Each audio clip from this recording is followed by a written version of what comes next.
Welcome to Andy and Ari on 3. Good morning. We are 1 day away from playoff football. The college football playoff starts tomorrow night in South Bend. Ari and I, Southwest Airlines willing, will be there. And I can't believe it's almost here.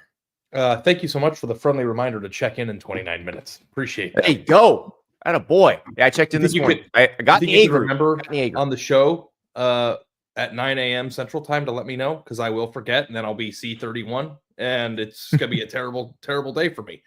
Although I can fit into the seats a little bit better these days, so maybe it's not so bad. You don't want Ari in the middle seat still.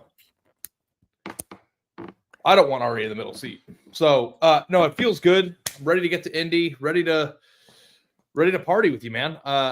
Super excited. And I was on the phone with a buddy last night, and we came to the conclusion that one of the two score favorites in the first round will lose. And we were trying to figure out which one it was.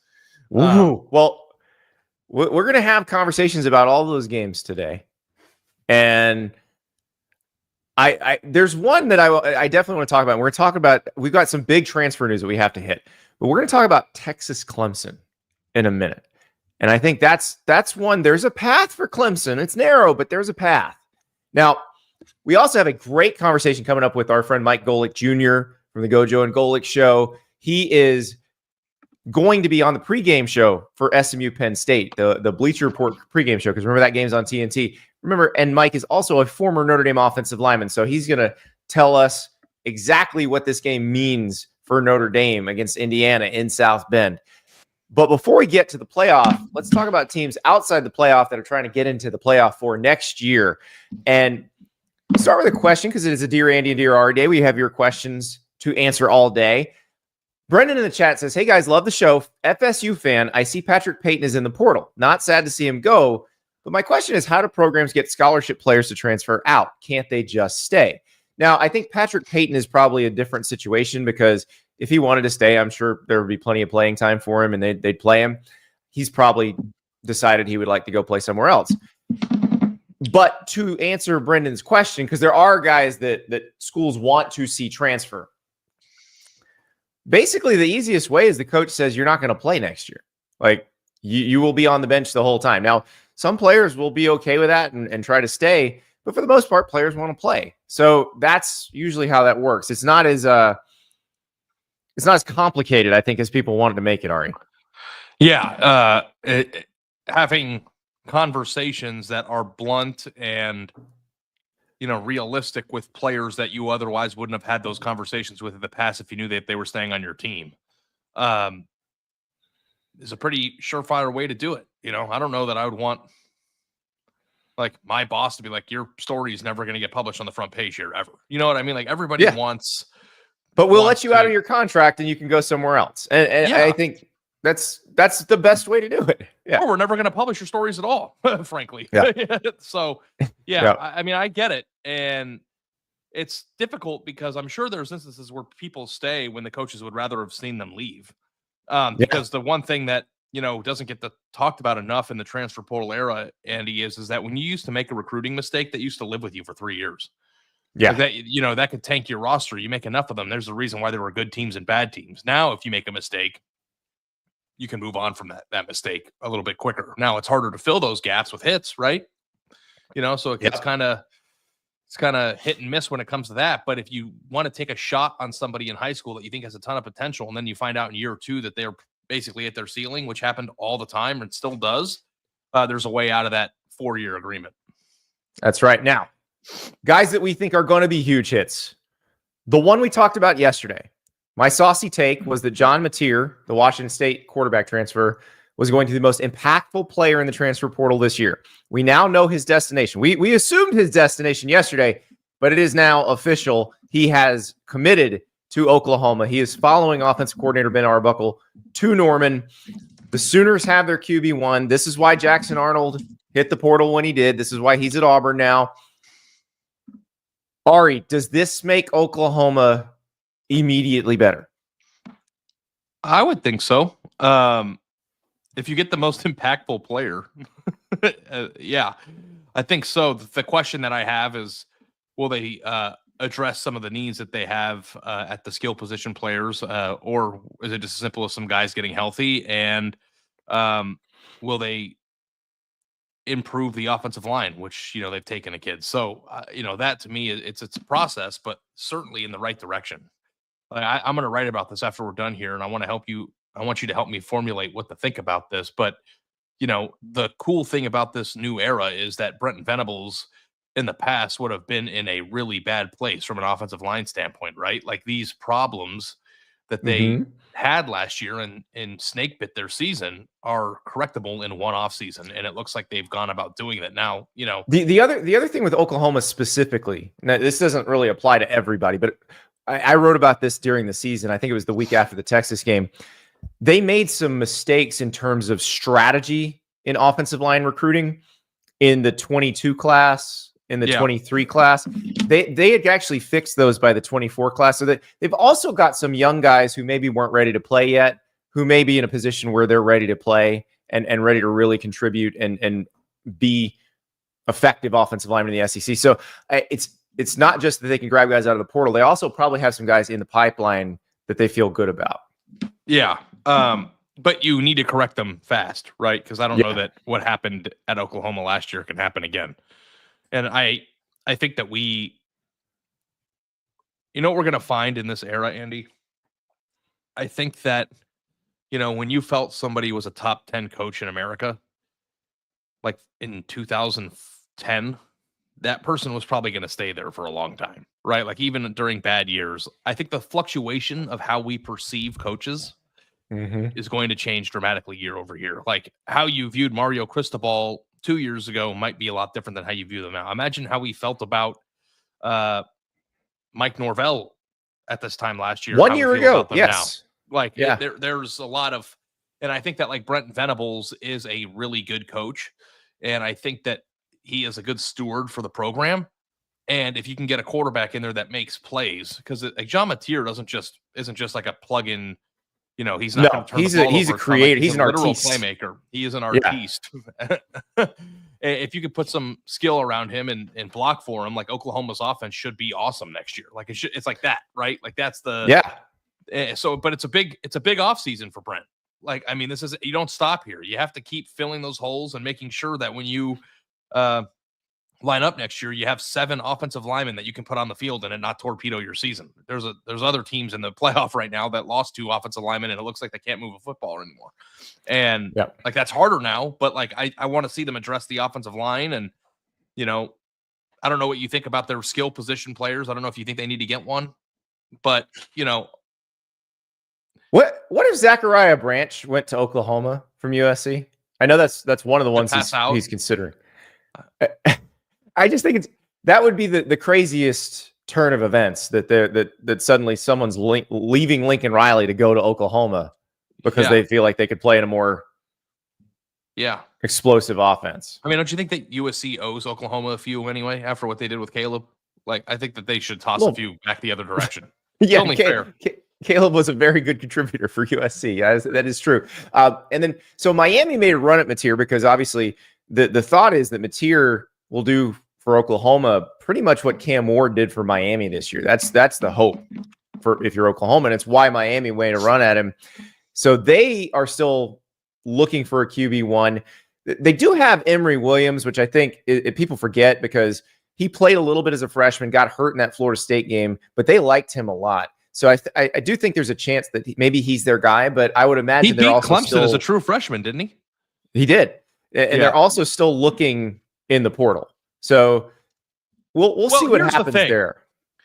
Because I texted you about this last night because I've been wanting to get this takeoff, but I think maybe Notre Dame is the model for this, as you pointed out, where if you are a program that has engaged in the rental quarterback year over year over year, like that's all great when you land Cam Ward, but what happens when you don't get anybody?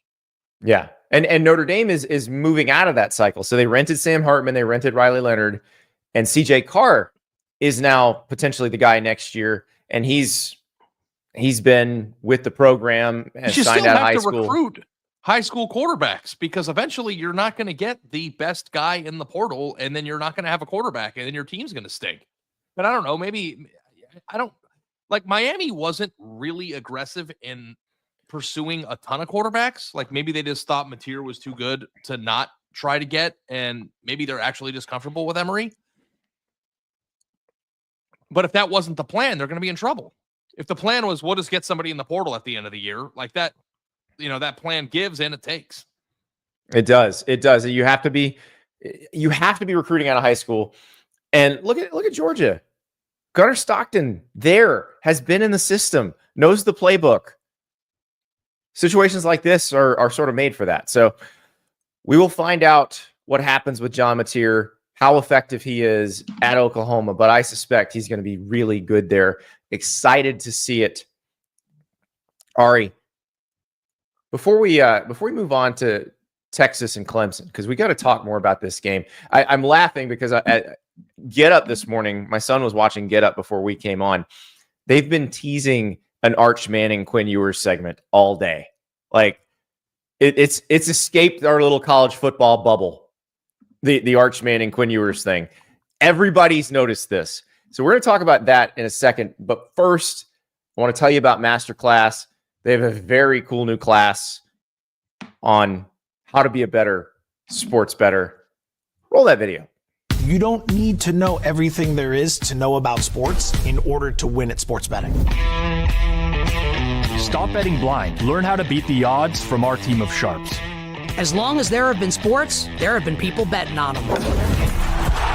This is not luck. It's good strategy, and we're going to show you how. If you're going to get emotional, don't bet against your home team. Never overbet your bankroll. You need to be comfortable with the amount that you bet. An edge is simply having an advantage over the sportsbook. You might find 16 sports books that have the Boston Celtics at 12-1 to win the championship. And then there might be one that's offering 16-1. They may have just made a mistake. Find the best price. It can't be simpler. Find those easy edges and then turn them into profits. The average bettor likes to bet on the favorites and the overs because they like to see things happen. Betting against things happening is where there's historically been a lot more value. Learn about bankroll management, prop bets, the difference between the point spread and the money line, top-down betting, handicapping. Money won is twice as sweet as money earned. I'm Rob Pizzola, Nick Costos, Captain Jack Andrews, Gina Fiore, Rufus Peabody. I'm Joe Fortenbaugh, and this is MasterClass. Class, you can learn to be the best from the best. MasterClass is the only streaming platform you can learn and grow with over 200 plus of the world's best. And for just $10 a month, an annual membership with MasterClass gets you an unlimited access to every instructor. It's not just sports betting. It's every aspect of your life. Visit masterclass.com/on3 for up to 50% off. They have some very good deals around the holidays. So masterclass.com/on3 for up to 50% off. Ari, let us go to Austin now. As we were just talking about, the Arch Manning Quinn Ewers thing has reached escape velocity. It's out of our little college football bubble. It's hit the debate shows. You said it as we watched the SEC championship game. But I want to point out, so I was piddling around on the PrizePicks app this morning, and I was looking at Quinn Ewers' situation. So his passing yard square for this game is 260.5. So PrizePicks, by the way, best daily fantasy game in America. Download the app, use the code Staples, play $5, get $50 instantly. His number for this game is 260.5. That's his passing yards number. Ari, do you recall how many yards he threw for against Georgia? A ton, didn't he? 358. It didn't feel like it. No, it did not. That is it. I saw that number and I was like, wait, I'm going to have to go watch that game again now, because as you and I watched it together, we both had the same reaction. Well, the reason why it feels that way is because I think he hit 170 yards on 3 plays. Yes.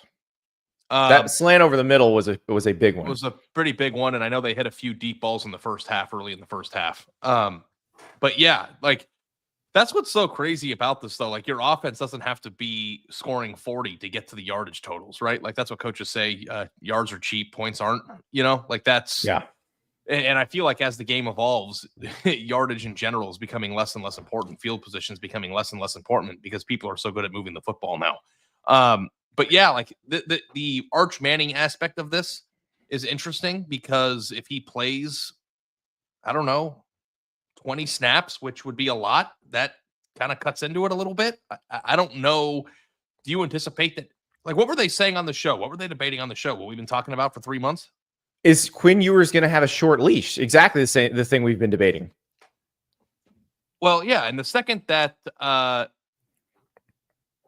Quinn Ewers got pulled in the first Georgia game, that was going to happen. It's not like recently, right? Like I know they put a package in there for him in the A&M game, and he scored a rushing touchdown or two. But like that, if he had never played, then it wouldn't be a discussion, right? Like, but we've seen him play, and we know. Like I was playing NCAA last night, the video game. And by the way, All-American level online right now, and I'm 11-0, and I'm in the semifinals of the college football playoff. So I'm gonna have to get the sticks in. I was gonna say you better get that over with before the game tomorrow. I mean, I need to see if I'm gonna win my second national title online. Yeah, but Arch Manning's in the game anytime anyone plays with Texas now. Like and it's like he's just more mobile, and I know that means nothing because it's a video game. I love that. I love that the video game coaches have now preempted Sark. Like we've pulled Quinn. I think Quinn is fine. It's a simple question. Yeah, it's a simple question. If both quarterbacks you perceive to have similar throwing ability, right? Like I don't know. Like Quinn Ewers throws a beautiful ball. So I don't know who has a more accurate arm, who has a better arm. I think I would probably go with Quinn, right? Like, is that fair at this point? I'd say it's pretty close based on what we've seen. But it's close. And one player can run the ball a million times better than the other. Who's your offense better with? Like, take the names out of it, right? It's like a blind resume. It's like, oh, both throw the same? Yeah. But I guess what do you want? Experience or leg ability? Like that's what. Yeah, as N Dennis says in the chat, you're also not getting 100% of Quinn right now. He hurt his ankle toward the end of the season, so that is also something to consider. Now, the other quarterback in this game, making his homecoming, Cade Klubnik, coming back to Austin, was a star high school quarterback in Austin before heading to Clemson. Cade Klubnik's got to give them everything in this game. He's got to run the ball. He's got to throw the ball. 216.5 passing yards is his number on PrizePicks. This is a game we always say Cade Klubnik's got to run for scores when Clemson needs it. He's going to have to do that in this game. I'm not sure he's going to be able to do that against the Texas defense. We did see him run for a touchdown against the South Carolina defense. So I think as good as that South Carolina defense is, the Texas defense is even better. Yeah. He's going to have the game of his life for them to win, I think. Like, and I mean that. Like, you said their path to winning is narrow. I think the path is Cade Klubnik turns into Deshaun Watson. I've got a PrizePicks pick, and we're going to put this out later today online. We were asked by our friends at PrizePicks to pick our favorite Demon Square. So the Demon Squares are the ones that are a little bit harder to get. It's a higher potential payout. And so if this debate is going to continue to rage, because I think Texas is going to win. I think Texas is the better team here. If this debate is going to continue to rage, you're going to need the Texas offense to kind of stall out a little bit, not be as efficient as it could be. And then you can have the real conversation heading into the quarterfinals. But also, that means big-time Burt Auburn is going to get some run. Because it means offensive drives will stall out, and Burt Auburn's got to kick field goals. His Demon Square is 1.5 field goals made in this game. If you've never seen Burt Auburn with his helmet off, it's a glory to behold. Saw it in person in College Station. There wasn't a single electric. There wasn't a single woman that man could not have if he wanted. Let me tell you, Burt Auburn is the sexiest man in college football. 1.5 field goals made, more than. There's your Demon Square. Take it to. Well, I'm not even going to say that. I know people got in trouble saying stuff like that, so I'm not going to say that. But just trust me, the sexiest man in college football is your guy. PrizePicks. Download the app. Play $5. Get $50 instantly. Use the code STAPLES. All right, let us delve deeper into a couple other college football playoff games with a guy who knows it all. Mike Golic Jr., host of Gojo and Golic, former Notre Dame offensive lineman. He's on the pregame show for the SMU Penn State game. He is doing it all this week, and he had some time to stop by and talk about that game he didn't puke before. Honor to be joined by Mike Golic Jr., one of the hosts of Gojo and Golic with his dad, which you can hear every single day. It is a great listen. And Mike, you are on the pregame show, the Bleacher Report pregame show for SMU and Penn State, which is on TNT, and we're going to get to that game. But you're also a proud Notre Dame grad, played in a BCS title game for the Irish. How wild is it that there's a college football playoff game Friday night in South Bend? It's incredible, man. Like I've been asked by a bunch of people, and I'm sure you guys have too, from folks outside of college football, what they're most excited about with the expanded playoff. And every time the easiest answer is the fact that we get these games at home on these campuses at a time of year where we're normally not seeing football outside of, maybe the game at Yankee Stadium in the Pinstripe Bowl, really involving the elements, really involving some of these parts of the sport that we get to see in our NFL counterpart that are now going to maybe show up in varying degrees, pun fully intended, on the college stage. But I just think the pageantry and the stakes at play that come with the expanded bowl season, combined with what I know these schools, Notre Dame included, are going to put into trying to make this the best experience possible, is going to be really, really cool. I went to Notre Dame for the first time last year for a game, and I was blown away by just how different and special it is. And we're going to the game on Friday night, and I cannot wait to see because you said to make it special, to make it feel unique, to have that not just the snow or the temperature, but like to make it a unique advantage. Having played there, what do you anticipate they're gonna do, or how it's gonna be there?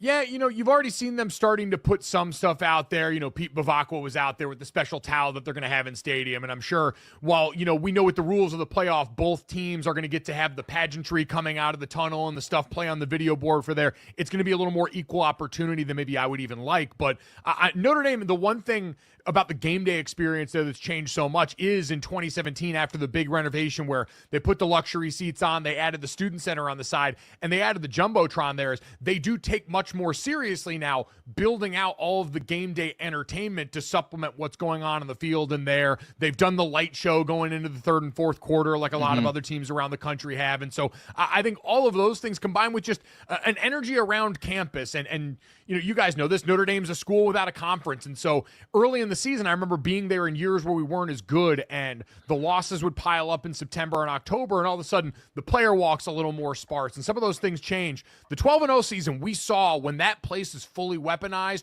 what it can be like around there and the environment that starts to be Friday when you guys walk in there. I know the game will be Friday, but Friday in a normal week, the buzz around town when things are going well is really unlike anything I'd been a part of. I wasn't prepared for what that looked like into November during the 12-0 season. And so for now, that to be leading to a playoff game, that energy is going to be off the charts on campus. I'm trying to imagine the band marching into the stadium, what that's going to be like on Friday night, and the way the people just line the sidewalks. And I'm excited for that. But I want to, Mike, I want you to help us put this in historical perspective in terms of Notre Dame, because we've said it a bunch of times about, okay, Notre Dame has won big regular season games, but it has been a long time since Notre Dame won a big postseason game. I mean, you were probably in elementary school, maybe even barely in diapers the last time it happened. What would it mean to win a big postseason game at Notre Dame?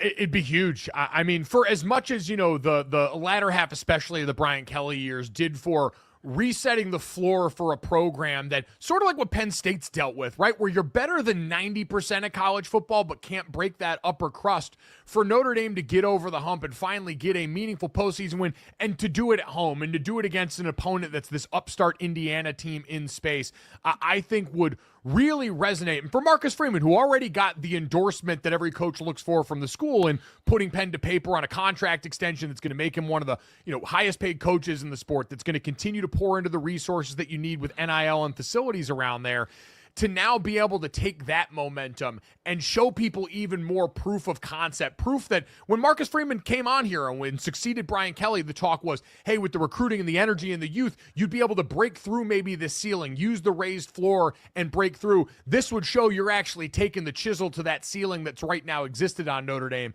and really starting to make meaningful headway through that. Yeah, I'm actually going to just use you to workshop a column because I'm going to write about them today. And by the time this comes out, they'll come out at the same time, so I'll take full credit for it. So it is interesting that Marcus Freeman did get this contract extension, right? Yeah. And I put Notre Dame in my national championship game when I filled out my bracket. And the reaction from everybody was, you're a moron, right? Like there's this visceral reaction whenever you predict that Notre Dame's not going to just win a game, but go deep into a tournament like this. What do you think the actual expectations should be for Notre Dame now that they've proven they think they've found their coach of the future by signing this deal? And like, what would success look like to you? What's this opportunity? I know that like beating Indiana at home, it'd be a big postseason win, but do you think it has to be more than that? Like, I kind of feel like they have to, I don't know. Do they have to beat Georgia?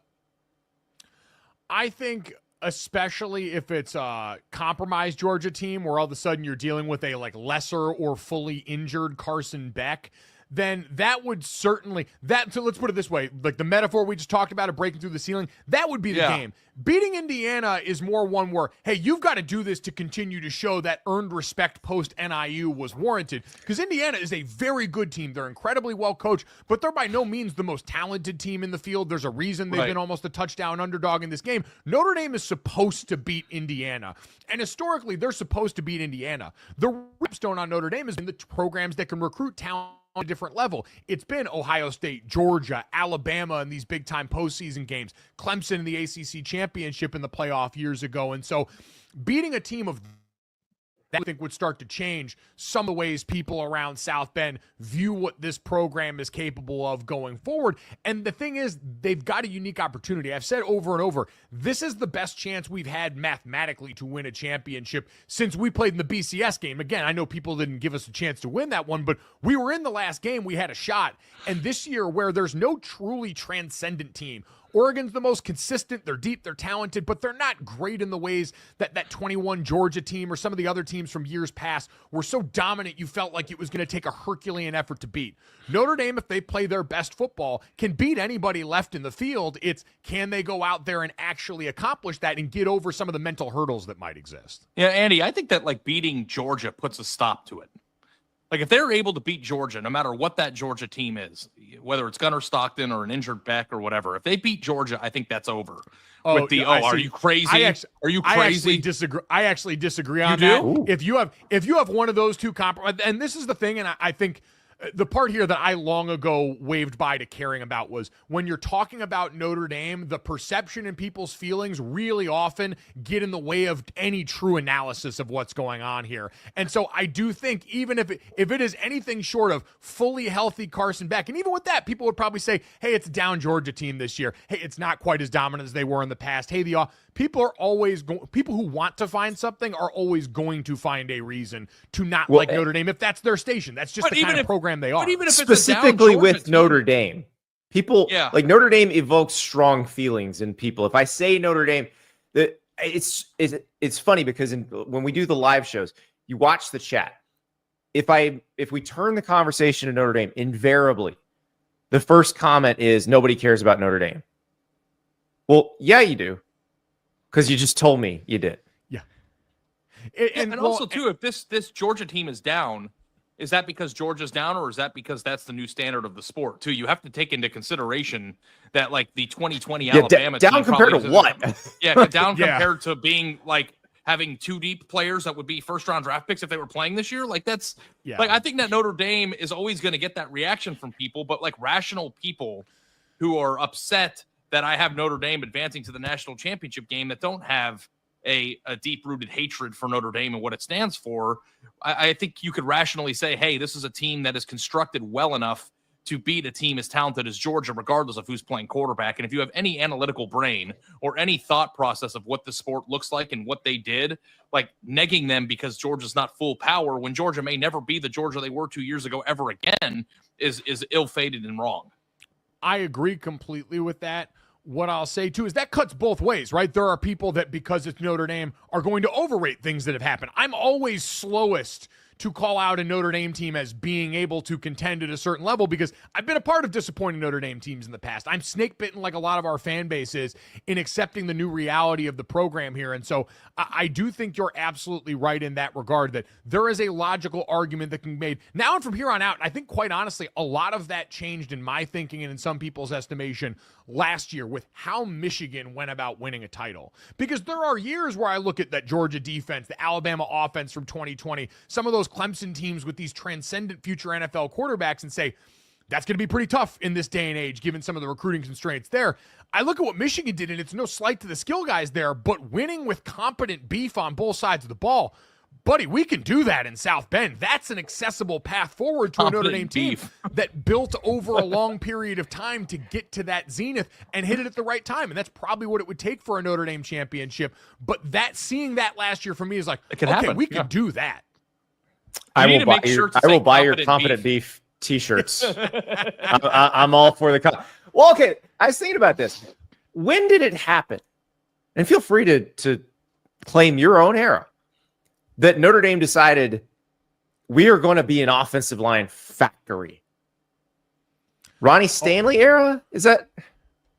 Well, I mean, I would say the face that launched 1,000 ships in that regard, like, if you want to talk about it, I mean, we can go all the way back. You know, Joe Moore got to Notre Dame in the late 80s with Lou Holtz, and then you had guys like Aaron Taylor come through there. Like, Notre Dame's got a really proud tradition in the offensive line room. Joe Moore, the namesake for the award that goes to the best offensive line group in the country. My coach, Harry Heestand, a Joe Moore disciple, a guy who reveres that man. And, you know, I'll give Harry a lot of credit for the pride that he continued to emphasize in that room's history. Notre Dame's always had a great history in that room. But to your point about the modern renaissance for it, to me, I go back to my teammate Zach Martin. Like, he's a guy that I think had somehow an underrated college career. I remember I loved Mike Mayock to death, and he called the Notre Dame games back then.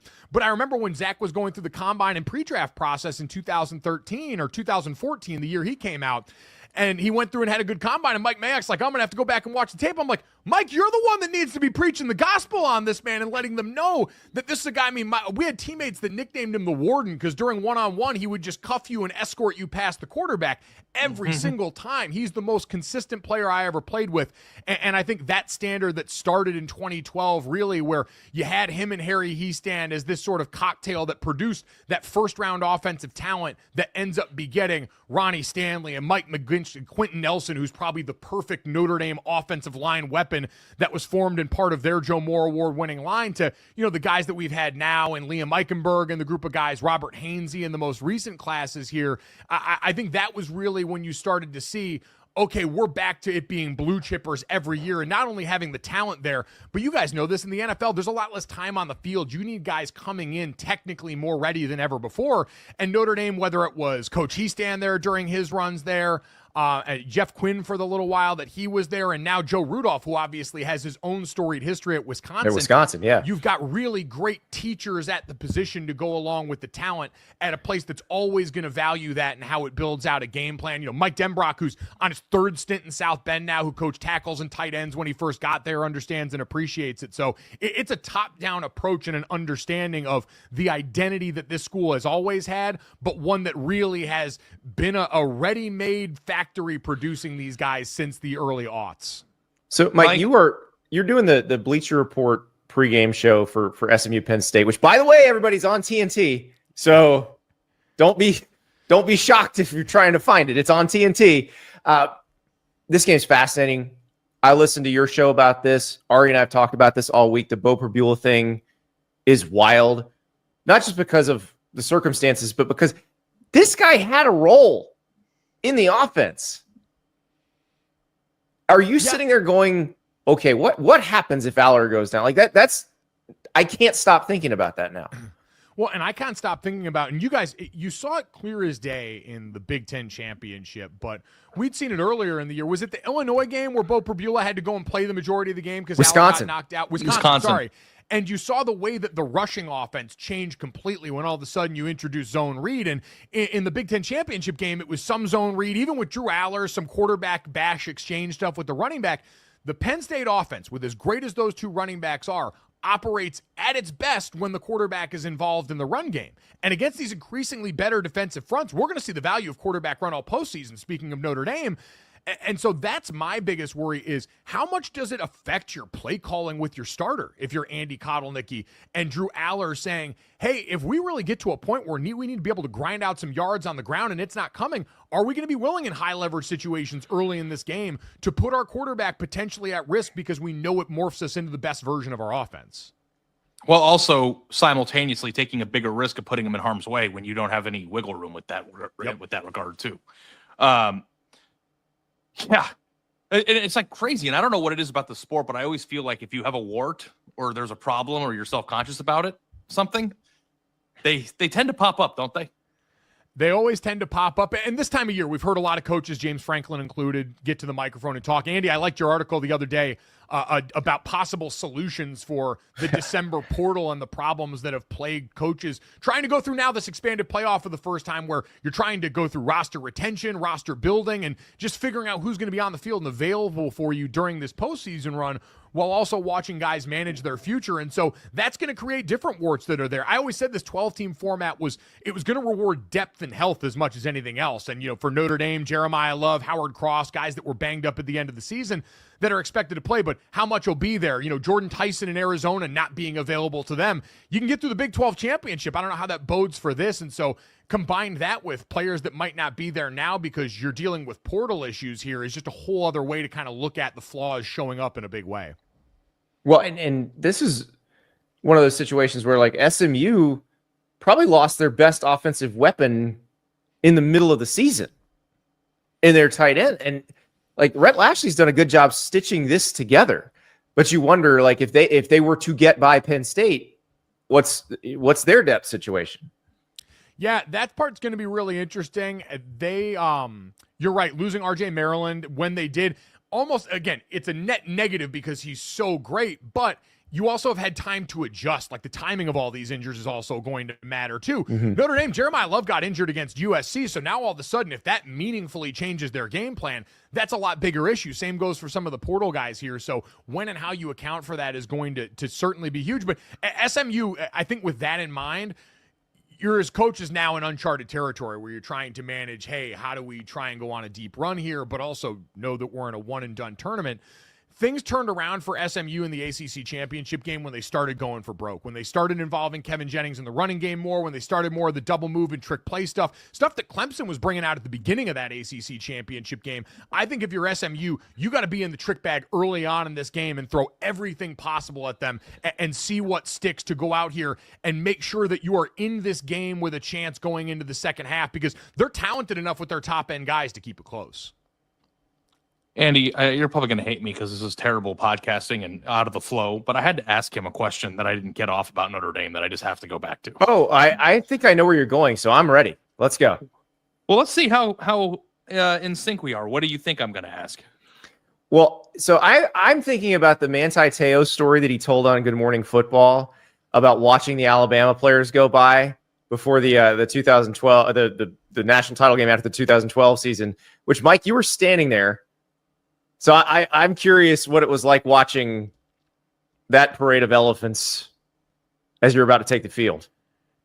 You know what? Manti, it was a great player for us that season, one of the best college football players I've ever been around. He's entitled to his opinion. I can only tell you guys this. I was as confident as I've ever been going into a football game standing there before that field. I puked before every game I played in college football, like as a starter, meaningful playing time, because I needed to get the nerves out somehow, and that was how I did it. Offensive lineman, the history of the sport. Mark Schlereth tells a great story about being with the Broncos O-line, and they're all sitting there before a game with a garbage can in front of them, just waiting to yak. And once the first guy did it, it streets like this train of puke from all these big fat guys who are so nervous about letting their brother down. And that was kind of how I always felt before games. And we had prepared for so long at that game, been one of the best teams in the country for so long that year, and had so much time to get ready for this. I didn't puke before that game because I'm like, if I'm not ready for this one, when am I going to be here? We saw the dudes on tape. We knew CJ Mosley was conducting that defense. We knew Clinton Dix was on the back end of that squad. We knew who they had on offense, but from where I stood in my vantage point here, I felt perfectly confident. I understand people from the outside that always ask the question, like, did you think you had a chance? And my response, pardon my language, is always, fuck yeah, I thought we had a chance. Yeah. What are you talking about? We had and I saw the video, and like, Manti is saying this, and they're showing the video, and I'm watching Stephon Tuitt, who would have fit right in on that Alabama team. He didn't look very intimidated. He was just like, okay, let's go. No, and again, like, listen, Manti had his own vantage point of that moment here, and he can, remember that moment the way that he did there. And so it's not like, slamming a team. And I got no problem with Manti. He was a great guy. He was a great teammate and a great player for us that season. But I did not witness that moment the same way here. The game got away from us in the quicksand that a lot of teams have to watch out for when it comes to postseason football, that if you're not used to this stage can happen quick, where one mistake becomes two, when all of a sudden you realize the gravity of the moment, and the team on the other side who's been to a bunch of these, and in that case was trying to go for back-to-back, their heart rate's not raising above a certain point because they know the ebbs and flows of this game. That's a very real thing. That was where you saw, I think, the difference between the two teams really show up in addition to some of the physicality. But going into that game, no, we felt, at least I felt fine in that moment, and the guys that we were getting ready to walk out with, I thought felt like we were ready for the challenge that day. We were wrong, but we felt like it. Yeah, that wasn't what I was going to ask, but it was a better question. But now I've got a follow-up. So when you puked before the game, did you like pull the trigger, or like did that just come naturally? Like what was the back?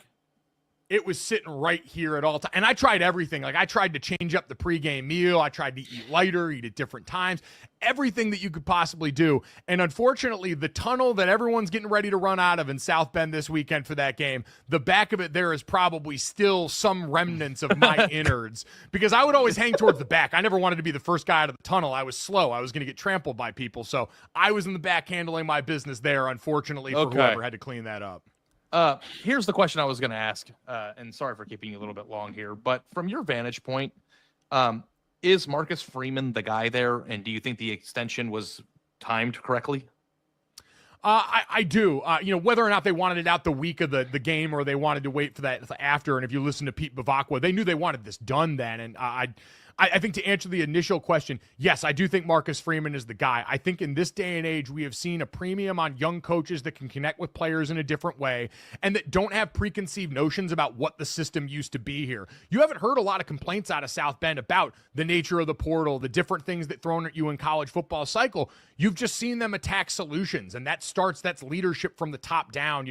We got a chance to talk to Riley Leonard on the show, and he said it's the example Marcus sets in the building every day of how he treats people involved in this process, the way that he goes about this, how consistent he is in the way that he approaches managing this team. I think all of that, and watching him grow into the job. He was a first-time head coach. We knew mistakes were going to come. Some of them came in more high-profile moments. Last year, the Ohio State game, the 10 men on the field thing, that was a tough moment to get over. Losses to Marshall and Northern Illinois, those are difficult.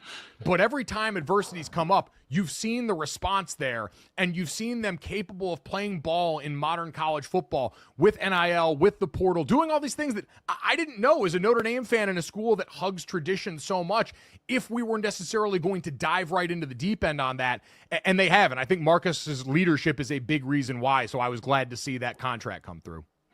Excited to see what it's going to look like on Friday night in South Bend. Sorry you won't be there with us, but you'll be one of the few people with a hotel room in State College, so congratulations for that.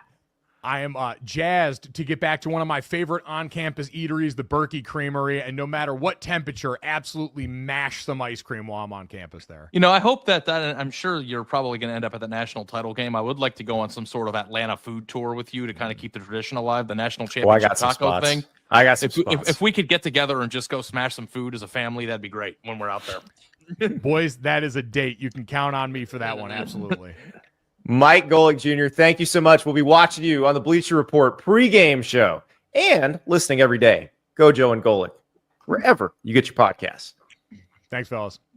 Oh, thank you. Appreciate you being here, Mike. You're awesome. That was awesome.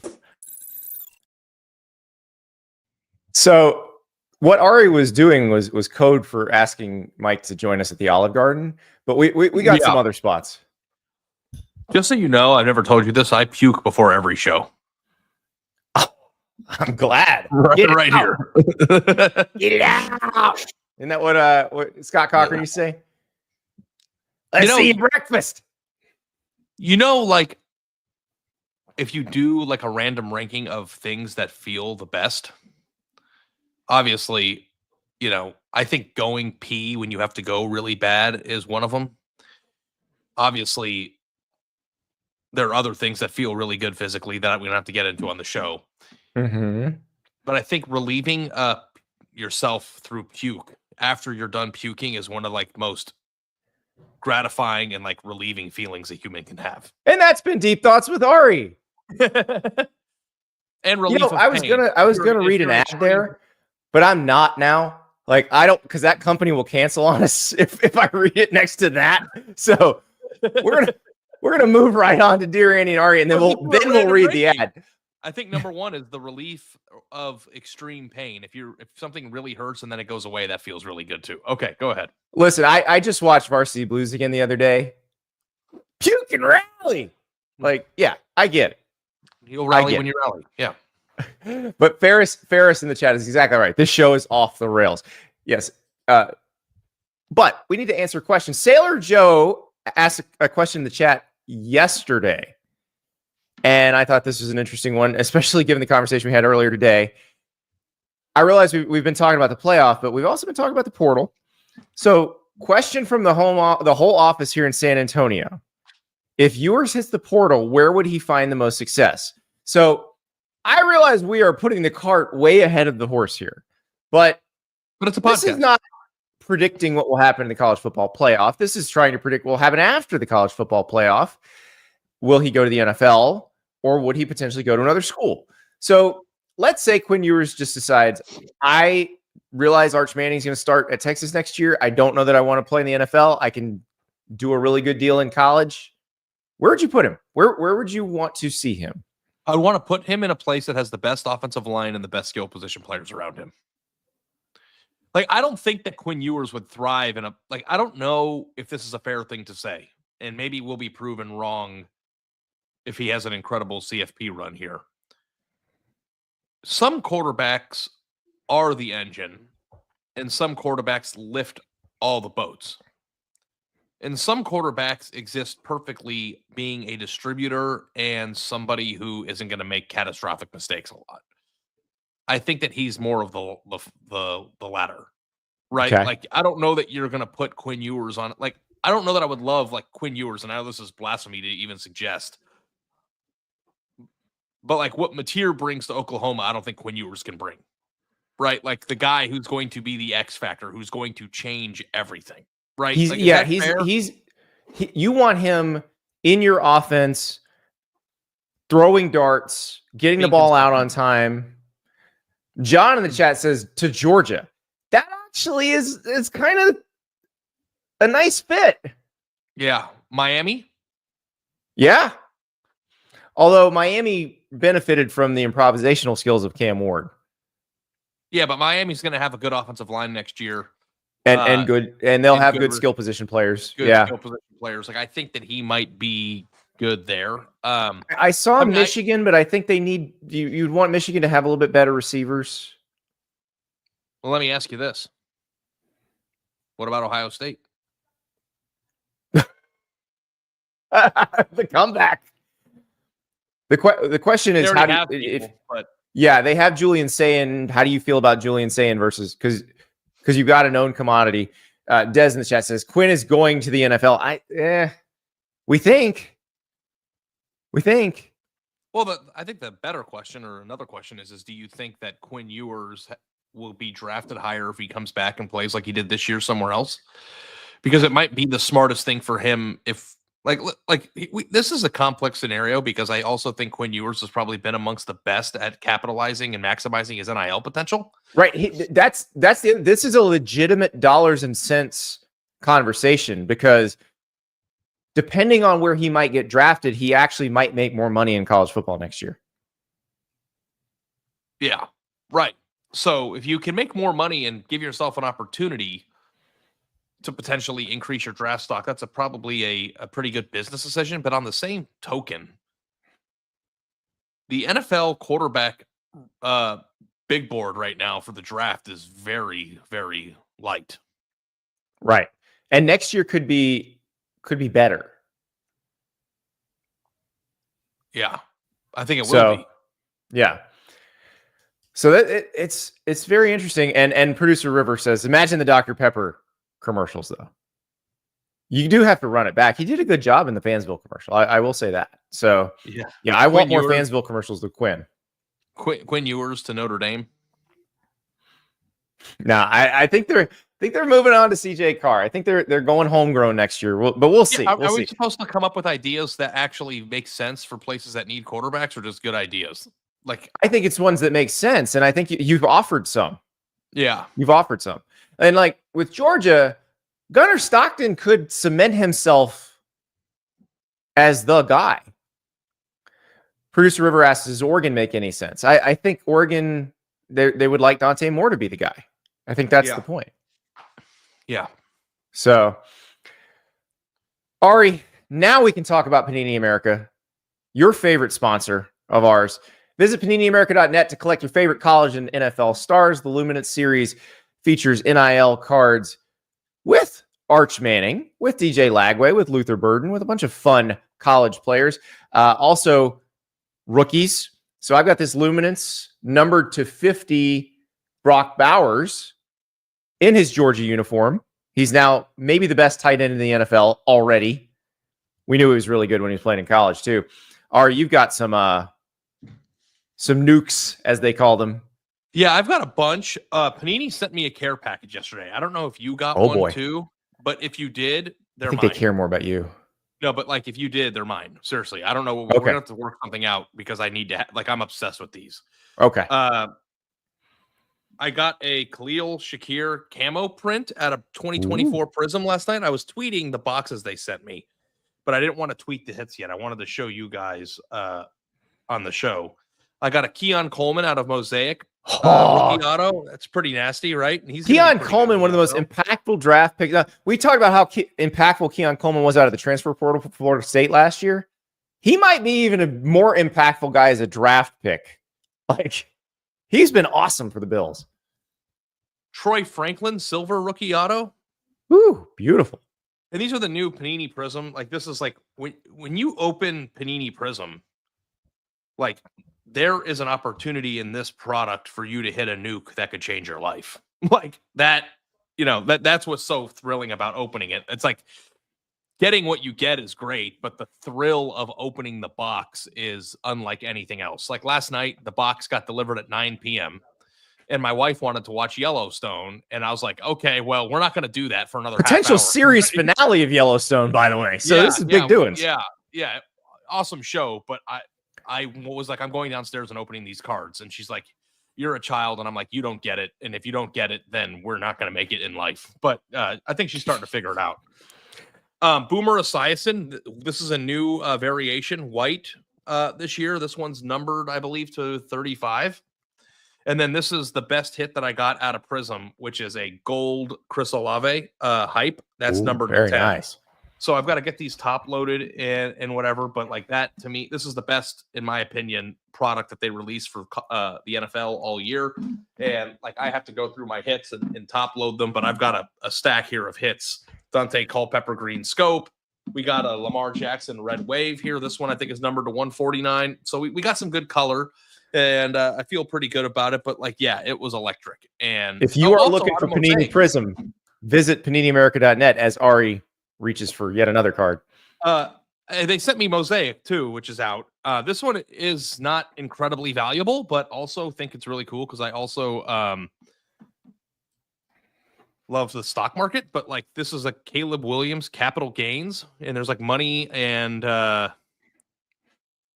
the stock ticker behind it. I think it's just a really cool designed card. Pray for Vrabel, Ari. Pray for Vrabel. That's all I can say on that front. There's a lot of people praying for Vrabel right now, but I just wanted to say thank you to Panini for sending me these cards. If they wouldn't have sent them to me, I would have bought them. And truthfully speaking, I'm probably going to buy more boxes because that was the most fun I've had in a long time. So if you'd like a Prism box of your own, PaniniAmerica.net is the place to visit. And Ari's he's in heaven right now. All right, we got a couple more really good questions to answer. This one's from Jake, and it's more of an idea than a question, but I love this idea. And I've added my own little twist to it. So, dear Andy and Ari, at this point in college football, there are no bad ideas in terms of what is unequivocally an entertainment product. But the main logistical complaint I've seen with the playoff format is that teams with the byes have unfair matchups waiting for them, i.e. Oregon has to play the winner of Tennessee, Ohio State, despite being the number 1 seed. Considering it is already a gladiator/bachelor-esque reality show, I love that you combine those two things because they're more alike than you think. Instead, what if the teams with the bye got to pick on a broadcast who they wanted to play out of the winners? Live selection show draft determine what seeded bye team you were to pick from the teams that won in the first round. Now, I think this is a great idea. I think it's super fun. I don't think they would do it in this era of where you play the quarterfinals and bowls because the bowls want to know who's coming. People are going to have to figure out what their travel plans are if their team wins.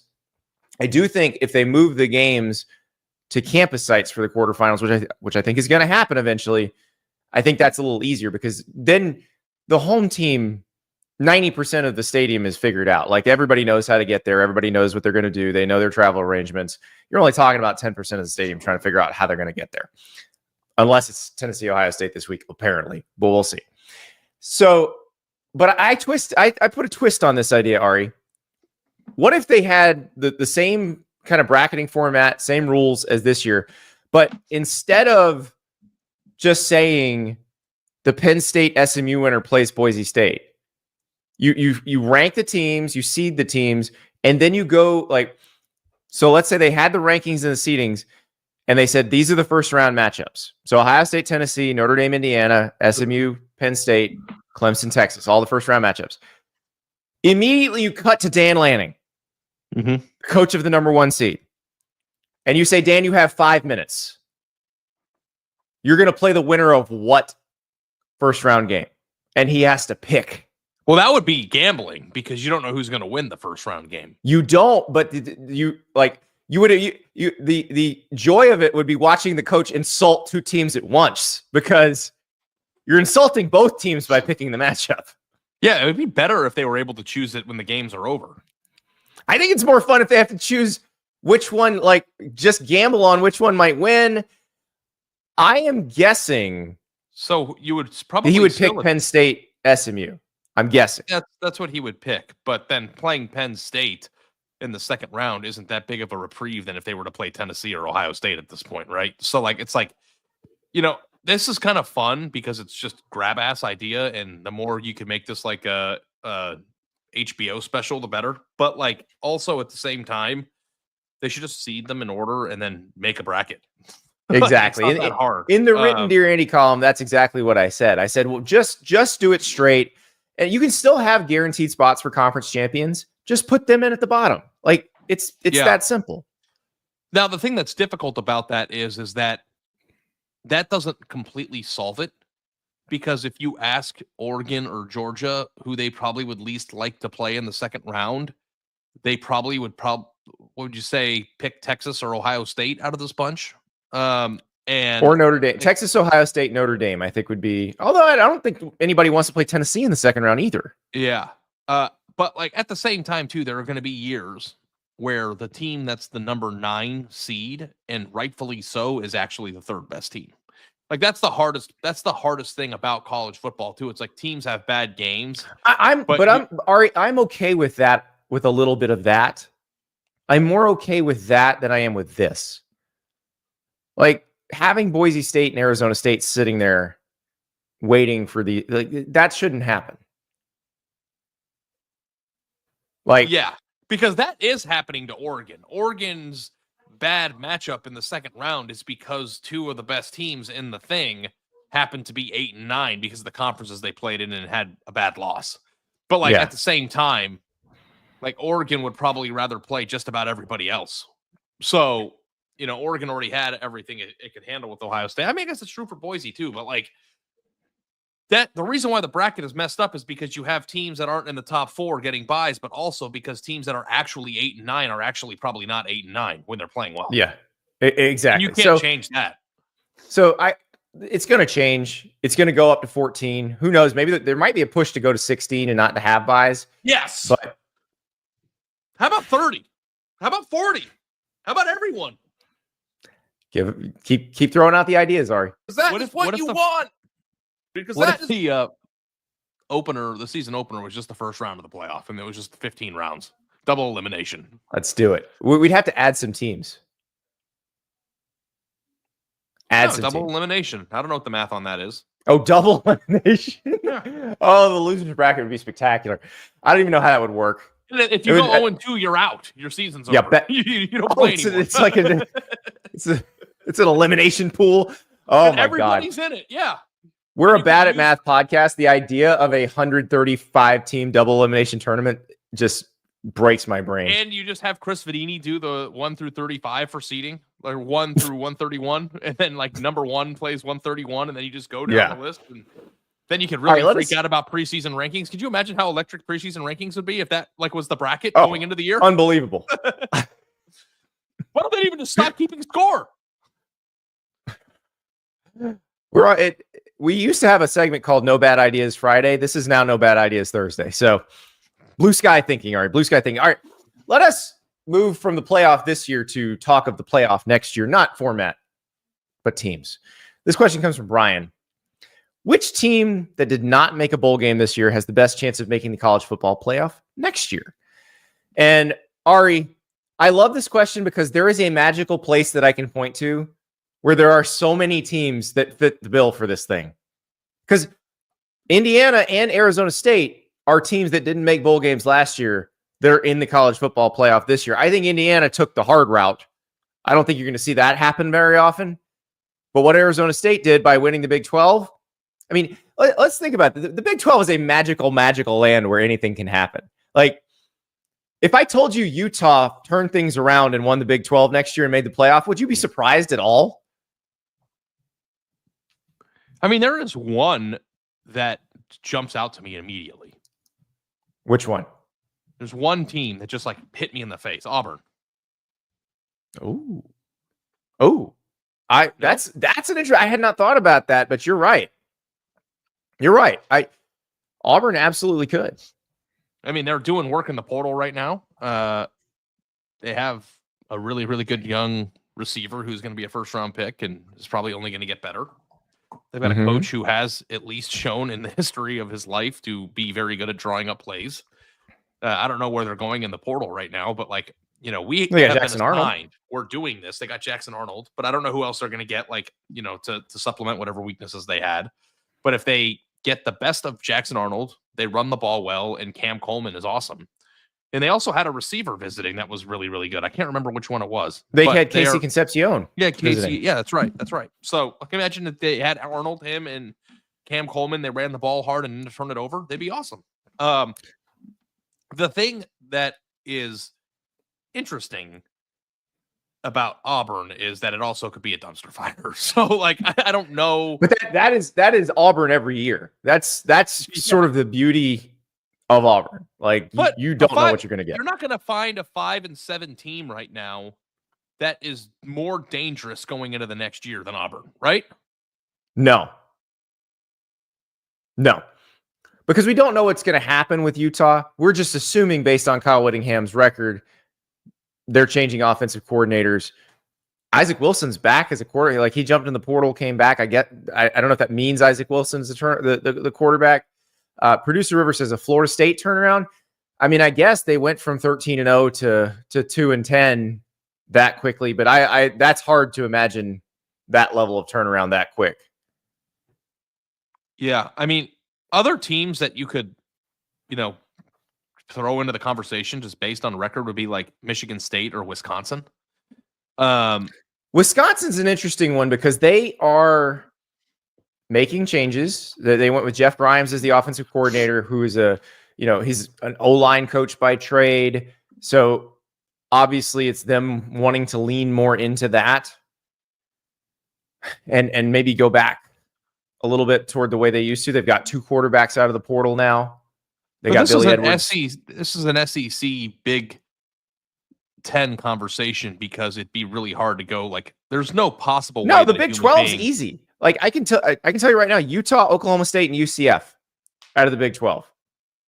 None of them would shock me if they're in contention for the Big 12 title next year. None of them. Yeah. But I'm saying, like, being able to, like, you could just throw 5 teams that didn't make a bowl and go, one of them might be good. But, like, trying to identify Arizona State, next year's Arizona State right now is impossible. We couldn't even identify Arizona State this year in October, let alone doing it a year in advance. So, like, we have been. But Wisconsin's an interesting one because I kind of think Luke Fickell needs to, I don't know if he needs to make the playoff, but Luke Fickell needs to show dramatic improvement this season. Yeah. Because they were bad. And they've got, so Billy Edwards from Maryland is coming to play quarterback for them. And they also got Danny O'Neal from San Diego State, who's going to be their young guy kind of waiting in the wings. But he was the starter for San Diego State as a true freshman. So I think there's a few options here. I think we should probably make this a podcast episode at some point, but we have been assigned from our editor to do a way too early playoff projection for next year. And I was actually like going through the hoops of that in my head a little bit after the text came through, Andy. Mm-hmm. That's really, really difficult. Oh, you think so, Doctor? No, I know, but like we should actually give it the time it deserves and have an episode about it because I think it would be revelatory and fascinating. Yeah, I think we absolutely should, and we have some time. So, I think we have. Somebody asked me why not USC, Matthew. Go Black 45. Did they talk about the JUCO ruling yet? No, we have not talked about that. Congratulations, Diego Pavia. You are eligible to play next year. I have to say, the Diego Pavia tweet from yesterday where he's like, my lawyers are the best. I think we've heard that quite a bit from college football players over the last few years. And not in criminal proceedings, all in civil. Yeah, so that's great. All civil, and they are the They are the plaintiff, right? They are the plaintiff, yes. Yeah. All those murder podcasts come in handy sometimes. Those are criminal, not civil. Although they occasionally have a civil case attached, right? Yeah. So, but Diego Pavia, yes, back for Vandy one more year because he played in JUCO in 2020, and basically the NCAA was not giving 2020 as a free year to guys who were in JUCO in 2020, but they were to guys who were in the NCAA in 2020. And I think this is a fairly reasonable outcome here. But yeah, and we get another year of Diego. Exactly. That's the most important thing. Wait a second. Did we say Vandy? No, Vandy made a bowl game, didn't they? Vandy made a bowl game, 6-6. I'm so used to them not making bowl games. It's crazy how much different it was this year. Next question from Jake. Been a long time viewer since the Andy Staples show days. We know what the initial spell. What are y'all's thoughts on Baylor going into next year? Sawyer Robertson's the truth, and they paid up to keep him as well as the freshman running back Washington. Seems like they're giving Jake Spavital, the offensive coordinator, a pay bump to stay as well. They added Kobe Prentice, the former Bama wide receiver in the portal. Are they poised to take over the Big 12? I may be delusional, Jake says. Jake, you're not delusional. Ari, Baylor was in the mix. There were multiple, well, not, I don't think you're multiple. There was one tiebreaker scenario in the final week of the regular season that would have put Baylor in the Big 12 championship game. They are not far off.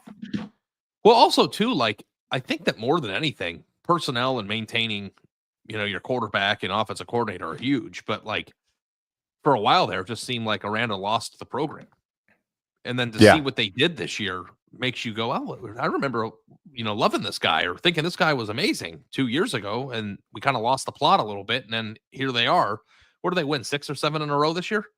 Yeah. And then Jake Spavital has kind of emerged as the guy you bring in to fix your offense. Like he made Cal's offense quite a bit better when he went for a second stint at Cal in 2023. And then this year he got Baylor going. And we thought it was going to be with Daquan Finn, the Toledo transfer, but it turned out it was Sawyer Robertson, who is a Texas guy who had originally signed with Mississippi State when Mike Leach was still alive. And so I think, they've got the mix now that they wanted. Aranda was very upfront last year talking about how, in 23, they were playing way too young offensive linemen. They'd messed up their portal strategy. Jake's question went on to talk about their NIL situation. Mac Rhodes, their athletic director, has done a very good job with that. And I think they've got a good strategy there and a good system. So, yeah, look, Baylor being a competitor for the Big 12 title, I think they're going to be kind of a trendy pick for the Big 12 title. Yeah. And it's a little late in the show, but next week we got to talk about like the Texas Tech landman situation. Oh, yes, we do. Because Texas Tech is like, bring us your tired, your poor, your huddled transfers. Like if you're a big time transfer, you're at least going to see Lubbock before you make a decision. So, yeah, you see the graphic that Texas Tech put out, the landman graphic, where it was like an oil. It was an oil reference because of who's funding this whole thing. Wow, it's going to be fun. We are going to talk about so Ari next week. Cody Bellaire, one of our national scouts for On 3, former Texas Tech recruiting office employee, is going to join us to talk about what some of these guys that are moving around can bring to their new teams. Because he's scouted them throughout their careers, so he can explain. Cody called Lenora Sellers coming into the year, and who else did he call? He called Sellers was the big one. He was adamant that Sellers would be incredible. And another thing we have to talk about while Cody is there, or without Cody, but Florida, all of a sudden, the coffin sitting up, Oh yeah. Yeah. Yes. So the news today, because it was interesting, because like the Florida fans keep texting me and tweeting at me like, when are they going to get a big receiver out of the portal? Well, apparently we found out what they were working on today. It wasn't a portal guy. It was Dallas Wilson, who's a 5-star receiver out of Tampa, who had long been committed to Oregon. Florida had been trying to flip him. He ended up signing with Oregon, but apparently he's asked for his release at Oregon, and he's coming to Florida. You know what that's called? A flip? Electric. Well, we'll see. I mean, we can also have that conversation. We've got a lot of offseason conversations we need to have, but do you go for the high-end, high-ceiling freshman, or the guy who may have a lower ceiling who's got proven production out of the portal? That conversation's gotten a little bit more complex, too, because we've seen true freshman receivers come in and be awesome, like 3 of them in 1 year this past year. So exactly. 5-star, yeah. You would take Jeremiah Smith and Ryan Williams over almost anybody in the country. From day one. Yeah. So the other player that Cody was big on that we didn't mention was Sam Levitt. He called that. Oh, yes, you're right. Sam Levitt turned out to be awesome. Yep. One more. This is from Matt. Matt recently finished watching The Good Place, which is a great show if you haven't watched it. There's a character in The Good Place named Jason Mendoza. He's from Jacksonville, but a fictional version of Jacksonville that is it's pretty realistic. But he always talks about his favorite restaurant, which is not in Jacksonville, but is in Gainesville. And it's called Stupid Nick's Wing Dump, where you can get a bucket of gator piss wings for low prices. And so what Matt asks, he wants a random ranking of our top 5 or top 10 fictional restaurant and bars. So TV or movie restaurant and bars. And Stupid Nick's Wing Dump, I got to admit, I have driven around Gainesville looking for Stupid Nick's Wing Dump because it sounds amazing. Ari, I had a few that I put together. I don't know how you feel about my list. You want to hear my list? I got 10. Well, before you go down your list, I want to tell you a quick story about this. Sure. So during COVID, I was in Columbus and I lived alone, right? And when I was under the impression that this was going to be a 2-week thing at the time, I didn't know what was coming. So I packed a bag at the beginning of COVID when they were telling everyone to lock down. I packed a bag and I drove from Columbus, Ohio to Scottsdale to hang out with my parents for that time period, because I never get to go home and I didn't have anywhere to be. And, you know the deal of COVID. Yep. And I went through Albuquerque and I went and ate at the Breaking Bad restaurants because those are Los real. Pollos Hermanos? I went to Los Pollos Hermanos, the building. It's called Twisters. And They have one of the best burgers I've ever eaten in my entire life. Really? It's like actually they've got good food. Like, and then I went to the Mexican restaurant and got tacos from the Better Call Saul Mexican restaurant where the Did you go to the diner where was it Lydia with the stevia? No, I didn't do that, but I went to the Dog House, which is the hot dog place that Jesse's always out in front of with the lights. Yeah, and they had a really good hot dogs. So I went to that, but Jason Z here in the chat nailed the number one for me. Well, so he says Soprano's Italian restaurant. But that's the sit down place where they're shaking it. I actually had a different Soprano's restaurant as my number one. I had Satriale's Pork Store. Yeah, well, Soprano's. What was it called? I'm trying to remember. The Bada Bing's a strip club. No, not the Bada Bing. The actual Vesuvios is what it's called. Vesuvios, yes. Called. Yeah. Whenever I watch The Sopranos and I just see Tony eating, it's like I just want one real Italian meal. One person in the chat here too also said, what's the Bennigan's type place in Office Space called? Flingers. Flingers or tchotchkes. It's one of those. Tchotchkes and flingers. Okay, go to your list, and I'm gonna think of mine. Yeah. Producer River said the Chili's in the office. Like, that's not fiction. Like, you can go to a Chili's in Scranton, Pennsylvania. So that you can just do that. So I had the Pork Store and the Sopranos was my number one. You're not gonna get this one. The Mos Eisley Cantina in Star Wars, a wretched hive of scum and villainy. Stupid Nick's Wing Dump was my number three. Again, I've driven around Gainesville. Can't find it. Cheers from Cheers. Always seemed like a great place to hang. Cliff Clavin. Norm. Los Pollos Hermanos was my number four. The Original Beef of Chicagoland. Have you watched The Bear yet, Ari? I know what it is, yeah. The Bear is a fantastic show. It gave me anxiety and I stopped watching it, but everybody says it's amazing. So like, I don't like watching shows where the point is to make you feel uncomfortable. You gotta get through it because they are setting the tone, those first episodes of what it's like to actually work in a kitchen.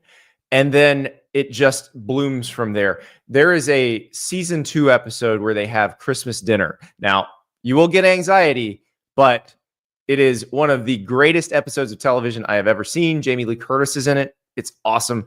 But so season 3, they turn it into a fine dining restaurant, but the Original Beef of Chicagoland is kind of the family business. It's like these dipped roast beef sandwiches. Like you can get, they have these places in Chicago, like they exist, but this one looks like kind of the perfect version. I had Moe's from The Simpsons. I had the 3 broomsticks in Harry Potter. I did not go with JJ's Diner from Parks and Recreation with the giant pancakes. I went with Charles Mulligan's Steakhouse. If you've seen the episode where Ron Swanson goes to Indianapolis and talks about Charles Mulligan's Steakhouse, like this is a place where after Ari loses a bet, I would make him buy me a meal. Yeah. Are we ready for me now? Yeah. Okay, Mr. Smiley's burger from American Beauty. Loses his mind. I would like a smiley fry. I think Monk's Cafe from Seinfeld has to be on there just because it's just a good diner with great food. The Alamo Freeze from Friday Night Lights. Yep. Julie Taylor worked there, right? Yeah, but like if you could pick one night out, I think there's only one answer here for me. If I can experience this place. And I feel like it's more of a sign of the times that America just isn't as great as it used to be. Copacabana in Goodfellas. Like if you could just go to a restaurant with an experience like that, smoke cigs, eat steak, have a bunch of ladies at your table, I'm trying to remember live entertainment. Fridays for the wives and Saturdays for the girlfriends. Yeah, I don't know what day of the week it was, but I would take my wife both days. I'm not a cheater, but like of course. I would love to smoke cigs, eat a steak, and be entertained by Frank Sinatra while they're like selling dope in the back of the place. Like that would be incredible. So Matt, who asked the question, says no love for the Peach Pit of the Max. I actually had the Peach Pit at number 10. I didn't think the Max's food ever looked very good. The Peach Pit, of course, Beverly Hills 90210. The Max, Saved by the Bell. Like the Max looked like a pretty terrible place to eat, if we're being real. Yeah. Now, I did consider this one from Buckeye Killer, the Krusty Krab from SpongeBob. Yeah. The Pizza Planet from Toy Story. Yes. Yes. But yeah, Vesuvio's would be a good one too. I think that would be a fun one. In terms of like what would be the best food, I mean, I would love to actually eat at Los Pollos Hermanos because fried chicken is amazing. Also because Gus Fring ran a tight ship. Whether it was about the quality, yeah, good quality. And what about Dorcia from American Psycho? You know, the place that he was obsessed with. That was I considered that one too. There's some urchin dish, right? Yeah. Is that where they're eating that's not where they're eating when they're comparing business cards. No, well, they compared business cards in his No, office. that's at a meeting. Yeah. Yeah. But he was very obsessed about getting a reservation at Dorcia, and it must have been amazing. Which is basically just like how Dallas is, where it's like a new restaurant opens and everyone's like, "Oh, we got to go to it," and it's like you can't get in, and then like 3 months later, it's out of business. Well, we had the Dallas life hack last time. We went to I landed at Love Field. We went to Heim Barbecue. You got the smash burger, which I don't get. I realize I'm the barbecue joint purist, but don't give me anything about don't order a burger at a barbecue joint. Order this burger because their smash burger is like it's like brisket trimmings that they turn into a smash burger. Unbelievable. And I had the bacon burn ends and I mixed them into mac and cheese. Tremendous. Yeah, and I got the bacon burn ends too. The thing that's interesting about being in Dallas is that you're 5 minutes away from Elite Barbecue, like in 20 different directions. So I don't feel the need to have to order the brisket every time I go to them. So I don't know about you, but like I can go get good brisket whenever I want. So that's one of the exactly. So for you want to branch out. I'll give you a shout out to a place in Austin called Leroy and Lewis, where they only do the Texas Trinity a few days a week, the brisket, sausage, pork ribs. Other days they do all kinds of different things. Like that's the first barbecue place where I had a smash burger from the brisket trimmings and was like, whoa, this is different. And they'll do like beef cheek and all kinds of crazy stuff, but it's a lot of fun. Ari, we're about to run into JD's show, so we do have to we do have to call it a day, but thank you so much for a wonderful week. JD's show will be on at 11 a.m. Eastern time right here on the On3 Sports YouTube channel. It's called The Hard Count. JD Piquel getting you ready for the playoff games. Ari and I will join you next from South Bend, Indiana at Notre Dame. First on-campus college football playoff game. Got the parking pass loaded in. We're ready to roll. I cannot wait. We will talk to you tomorrow night.